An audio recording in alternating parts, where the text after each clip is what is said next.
Thank you so much for joining us today. I am here with Lance and Murray. Did I pronounce your last name right, Lance? How do you pronounce it?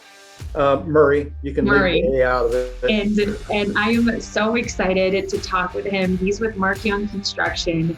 And I have so many questions for you, Lance. And first of all, thank you so much for being here. How are you doing today? I'm doing great. Thanks. It's a pleasure to be here. Awesome. Well, the reason I'm so excited to talk with you is one, I know that you're a respected safety professional and your mindset on culture has just really, how did you say it before we started airing? Culture drives compliance. Is that what you mentioned? Yeah, I'm a big believer in culture. Compliance. I've been in this industry for 35 years now, and safety used to be about going out and beating people over the head with safety, and pretty much people start resenting it, and you don't get very far with it. So I'm a big believer that if you can build a good, strong safety culture, it just pulls compliance right into the mix of everything that you're already doing. Wow. And this is the $1 million question. How did you get into safety? So you said 30 plus years, but so take us back and the listeners back to the beginning. How did you get started into safety? It's a long story, but I'll try and keep it short. Back in the late 70s, early 80s, and there was some stuff in between there too, but sure. I was working for Pepsi Cola in the Central Valley in California. And it was a bottling plant, and I was a security officer on the plant. And in those days, we would count the bottles going out on trucks in the morning, and then we would count them coming back in. But we were having a staff meeting one day, and it was about the time that Cal OSHA was really growing and enlarging, and the whole enforcement and compliance thing was coming into play, and they needed somebody to write a safety program for the plant. And I kind of looked around and nobody was raising their hand. Do we have any volunteers to write the safety program? Anyone? Yeah. So that was really my first exposure, introduction into what a CFR was and what what it was all about. And so I really kind of dove into it. And then eventually I got out of it. Route sales looked like a really interesting thing, and it paid a whole lot more money. It turns out I wasn't much of a salesman, so I backed out of that and kind of went into construction for a while, and absolutely loved construction, but I loved the safety stuff that I was doing at Pepsi. And so I eventually found a way to marry the two, and got into construction safety. So a number of years later, here I am. Oh my goodness. And when you started, I love how you mentioned this in the beginning, is when you started, maybe the culture or the general safety perception was, hey, if you're in this industry, if you're a safety professional, your job is to go out there and be a safety cop and to push regulations. As far as your perspective, your experience was that people were hammering regulations down people's throats. You obviously saw that was not an effective way to move the culture and the company safety program forward. And so how did you start seeing this safety culture shift?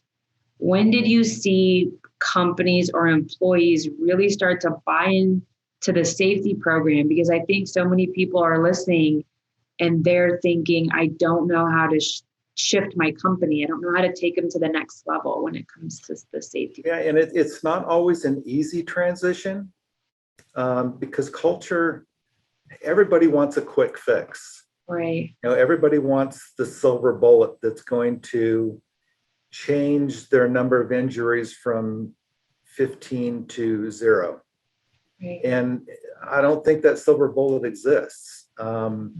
Culture is one of those things where you've got to put some deep roots, into the soil, and it's got to be stable enough to support it, so that when I leave or when your safety person leaves, that culture continues on. It's not driven by a person, It's driven by, this is the way we do things in this organization. And so those things they take years. Yeah. And it's a slow progress. And a lot of times, depending on who your management is or who your owners are,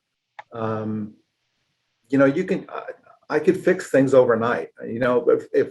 If I talk to our owner into saying, hey, if we can go an entire year without an injury, let's give everybody a brand new Ford F-150 pickup. We could do that. And I guarantee you, we will have 0 injuries. Yeah, you're right. It won't be real. It won't be sustainable. And you're going to have a culture where somebody's going to cut their finger off and they're going to tuck it under their shoulder and say, nothing happened here. Absolutely. With safety, we want it to be real. We want to prevent injuries from happening. And I think most owners and most organizations, that's ultimately what they want. But a lot of times we want that quick fix at the same time. We want somebody to come in and say, hey, these are our policies and procedures. This is where we're going to do things from now on. Mm-hmm. Those are hard things to overcome when you've been doing it for 50 years the other way. And I think that that's a great message for everyone, is to know that if you're on a mission to change the culture, it's not going to be an overnight fix. It's not going to be a quarterly project. It's going to be, I'm sure you align with this belief, but it's not a safety culture in a business. It's just the company culture, right? And I would say, if you're a safety manager in an organization and you're developing over time the safety culture of that organization, you're effectively changing the culture of the organization itself. Mm-hmm. So it's not just a safety culture that you're affecting, you're also affecting the organizational culture. Oh gosh, I agree so much. And you did a keynote speech, and what was that around? What was the conference again? It was EHS Today magazine. They do an annual conference, and this was, I think it was this last year, so it was the first one they had done completely remote. So it was online, and it was basically the same conversation we're having here today. It was about culture and compliance and how do the two fit together. And how do you see, what are some of the things that you've seen organizations really put in effect that have helped drive the safety program, drive the safety culture? I mean, is it certain programs that help? Is it an aligned belief from leadership? What are the must-haves to drive a safety culture forward, just from your experience that you've seen? Well, I think the first thing you have to have is the desire for management. The desire and the understanding that this is where we're at, and the reality is this is where we need to be. Mm-hmm. And for those guys, those upper management, your CEO, in our case, it's going to be project managers, vice presidents, for them to have that understanding that we need to improve. Yeah. This is where we are, but the reality is, we're a construction company and we build buildings. There are owners out there that won't even take, let me put it this way, 5 years ago, before I came here, we had owners that would not take a bid from Mark-Young Construction because our safety program was not where it should have been. We were having too many injuries, too many recordable injuries, not just injuries themselves, but recordables that go in the OSHA log. So those lagging indicators are one thing, and we could probably talk for hours again on leading indicators and lagging indicators. But management has to understand that, hey, safety is also it's a profit center. It's not a cost center. Mm-hmm. We're doing millions of dollars of work today because of our safety program that we would not have had 5 years ago. How I've had that question asked to me so many times is, hey, I'm a new safety director, or I've been with the company for a few years, and I'm seen as like you said, the cost. My department is costing the company money, my training. I'm always having to create a pitch to get a new program or training pushed through. And so when you mentioned that, that we are the profit center, like, can you talk more about that? How can someone frame that to leadership a little bit better? I think it depends on the industry. Okay. For us, it's a pretty easy sell. Okay. Because of the people that want those lagging indicators are OSHA, your insurance company, and for us, ultimately, it's the owners. Right. And so if our numbers aren't where they need to be, if they aren't at least as good or better than our NAICS rate with the BLS, the owners are just looking at it and they're going, "I'm sorry, your numbers are too high. We're not taking your bid." Sure. And that's what I've seen. Yeah, that is definitely my world, and construction with trucking companies or oil and gas companies. Miles driven without an accident, those things all come into play when you have owners that are demanding and they want it a certain way. And if you're not meeting their expectations and they're not taking your bids, then you're losing out on all that profit. Now, for other industries, if you're making widgets or you're delivering products from point A to point B, whatever that may be a harder number to define on how you are not a cost center to your organization, but a profit center. But there are certainly ways to do that. Looking at your experience modification rate. It's all those lagging indicators. And as much as I don't like those numbers, they do hold some value in them in being a profit center for your organization. I don't know why this just came to my mind, but we're talking about lagging indicators, leading indicators, and I'm just thinking about people in the midst of all this and the employees. And so let's say that leadership, management, say that they are on board. They do want to take safety serious. They want to take their program to the next level. And so how have you been able to rally up the troops to believe and get excited with what you're excited about? How do you get the boots on the ground? Just what are some ways that, from your experience, your wealth of experience, what are some do's and maybe don'ts as safety professionals that we could implement or not implement when getting everyone towards trying to go to the same vision? Develop a relationship. Develop relationships with your people. There is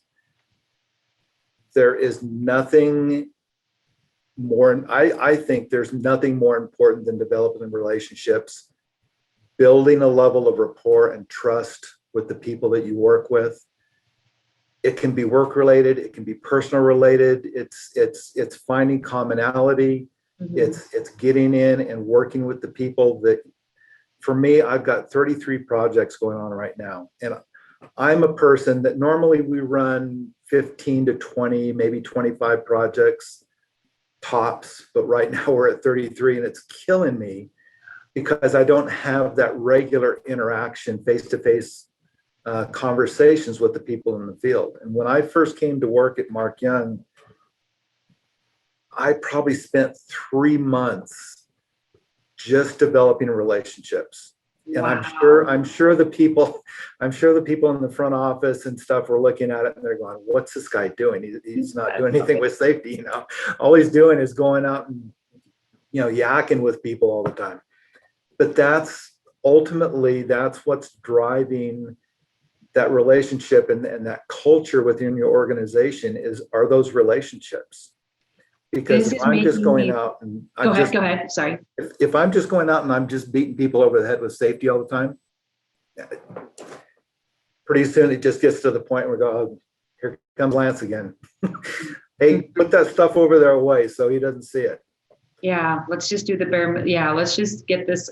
Let's get the site visit over with. And it doesn't accomplish anything. It doesn't develop roots in the soil. So, I think so it's all about relationships. all about relationship. I think that your answer there answers so many questions, so many questions that surround we get this question a lot. What should I be focused on my first year into safety? I just started at a safety company, or not a safety company, but I just started in the safety department at a construction company, at an oil and gas company. Where should my attention be? And it's really interesting because the safety professionals that we've had on this show, I love what you're saying. Not one person has said, we're going to do a gap analysis on regulations first and foremost. It has always been, I've heard gap analysis and my mind went to compliance, but they're like, no, like about culture.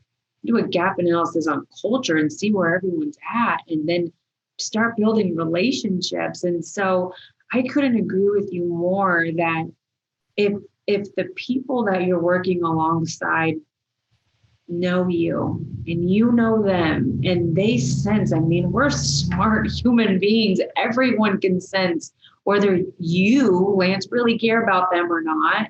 Right. And when they know that you're looking out for their best interest, then they know you're giving them, when you give them feedback, it's good feedback. And it's feedback to help them and not hurt them and not hinder the project. You're not there just to, shove compliance down anyone's throats. You're there because you care. You want them to go home safely. Right. Likely to return to work. And so I love that. It wasn't a program. It was like the first thing is to get to know the people. Yeah. Awesome. A gap analysis is important. Yeah. There are two ways around it. I mean, when you're coming into an organization, you need to know what it is that we're doing and what we're not doing. But the people in the field don't care about that. Oh my gosh, you're right. They're the ones that are doing the work. They're the ones that have the exposure. Right. They are the ones that have the risk. And if you look at an organization and you go, well, what's an acceptable number of injuries? And you say, well, 0. And they go, well, come on, Lance, realistically. No, realistically, 0. Well, isn't 1 okay? And I go, not if you're the guy that got injured, not if you're the guy in the field that is depending on his income to take care of his family and do what he needs to do to, go home at night and make sure he comes back again tomorrow. That 1 is not acceptable. It's always going to be 0, but safety is all about the guys in the field. Completely. That's where your risk is. That's where your exposure is. Mm-hmm. We can talk all day about, safety culture, but safety is all about preventing injuries to your people. And if you start losing morale, especially in today's environment, if your morale is going down in your organization because of safety, boy, that's not a place you want to be. Yeah. We want to hold on to our good people because in today's environment, they're too hard to find. Absolutely. And speaking of morale, how did you help push the culture, drive the culture forward during COVID? Tell me about your experience working in the safety side of an industry that, all of us were affected, whether we were directly in an industry that was impacted or not. Every single one of us had personal ties to what was going on. You knew that your guys and girls in the field had their mind could have been somewhere else during a period of time, or you knew that everyone's families were being impacted, and there was this sense of being afraid and being afraid of the unknown. And so how were you able to push through that and keep the morale up, not just with you, but everyone around you when it comes to safety? What was your experience like during COVID? For us, I don't remember seeing it as too big a deal with most of our people in the field. Wow. There was concern there, but we, initially when the whole thing first kind of broke out, I went around to each of our job sites. we do day and night shift both. So we have day projects. We do a lot of remodel work for Kroger and for Walmart, Sam's Clubs. So those projects are usually night shifts. So I would go out on a night shift and we just have a sit down meeting with our crews and say, hey, here's what we know about COVID. These are when we kind of stuck to the facts of what we knew as far as the science goes and how contagious it was. These are the protocols that we've developed internally, and those protocols, we're changing, every other month, so to speak. Yeah, just meeting with the team frequently, based on recommendations, but constant communication with our field guys. Wow. Because having them work in those public areas like Walmarts and King Supers and things like that, there were some legitimate fears there. Sure. But we talked about it. What can we do to protect ourselves? Doing the daily health checks and the PPE, the masks, and a lot of it was store requirements that we got through. But I'm going to come back to the relationship that you develop with your personnel and having that rapport and trust with them. That when those guys sit down with me and we talk through it, they walk away with a level of comfort and understanding of this is kind of what it is. This is how I can protect myself and my family and the people around me. So it wasn't a big deal. Yeah. And that's what I hear you saying.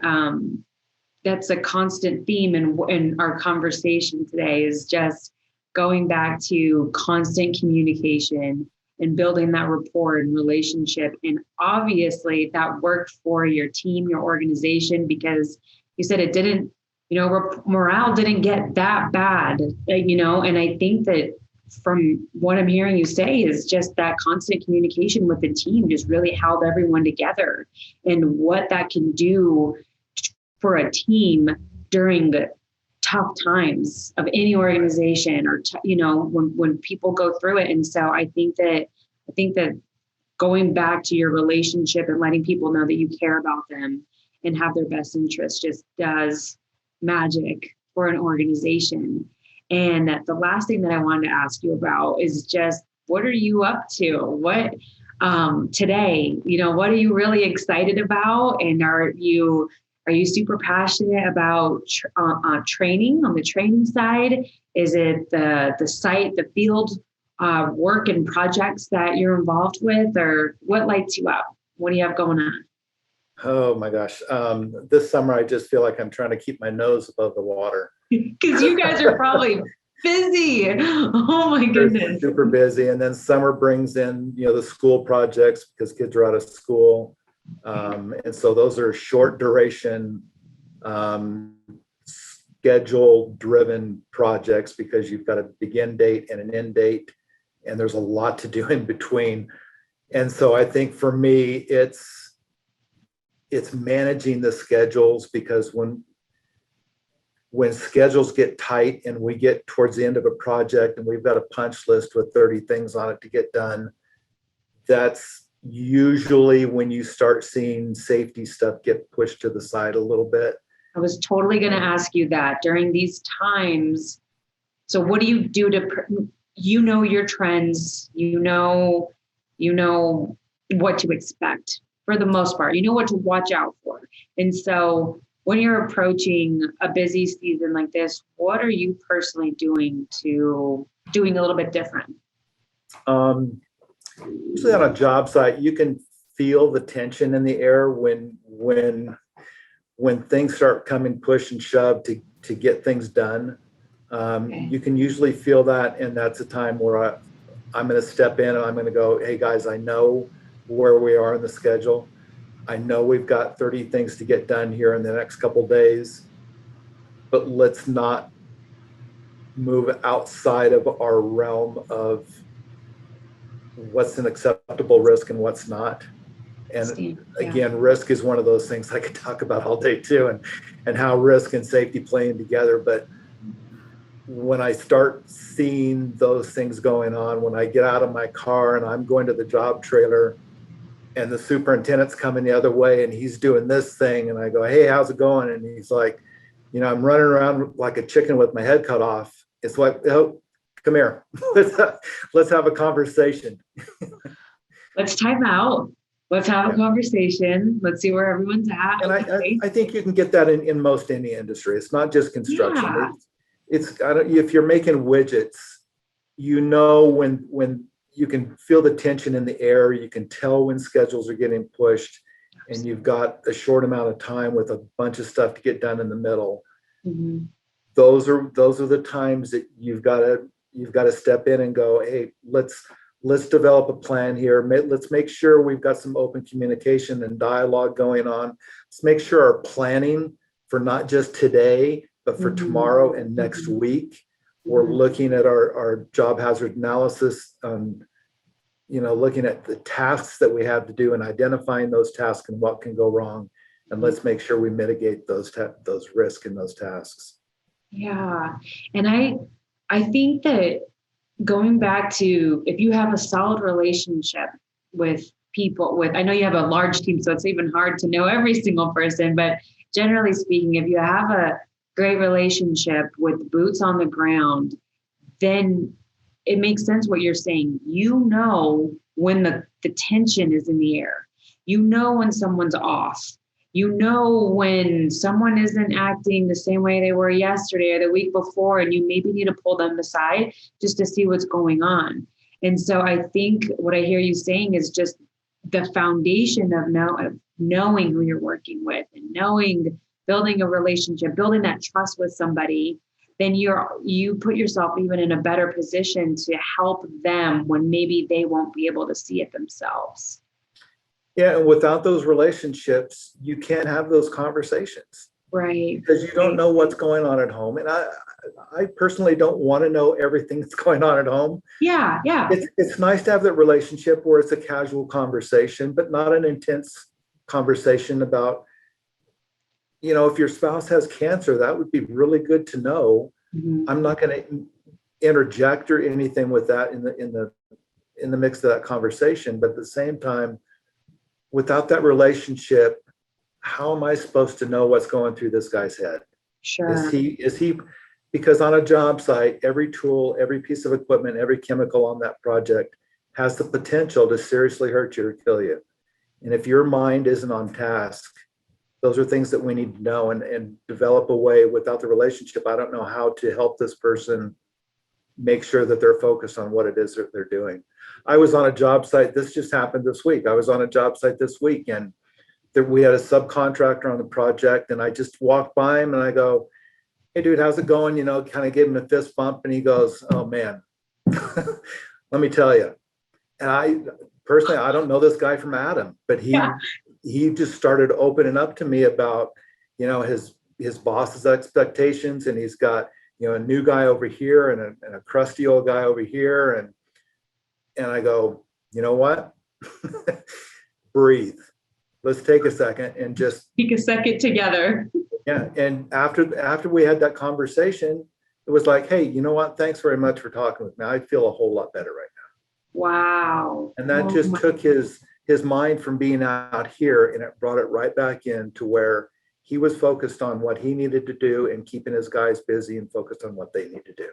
Wow. I think that is a huge takeaway for anyone listening today, is that we have, maybe if you're not going through a busy season right now, we have summer, we have a season change right now. And with summer going on, I see the summer activities and just the different weather and atmosphere, people's minds might be a little bit different than where they were at 3 months ago. And so right now, a huge takeaway would be to do a check-in with everyone on your team. And I love what you just said. A quick, simple check-in, even if it's with a sub, someone that you're not even working with on a day-to-day, say, hey, how are you doing? And that can lead, you don't even know where that led. That conversation was huge for that gentleman, just to get that off and then get his mind cleared and get back to work. So there's power in conversation, is what I'm hearing you say.